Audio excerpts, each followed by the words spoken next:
রিমি, ওঠো মা। ওয়াও,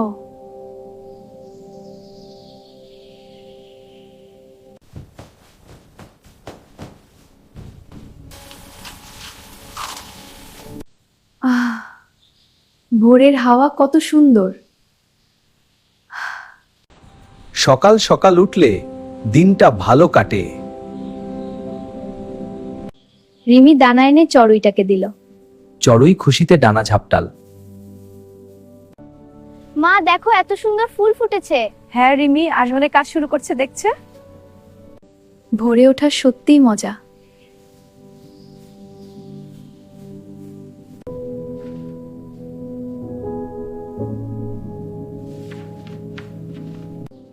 রিমি ঠিক করলো সে বিবের সন্ধ্যের উপভোগ করবে।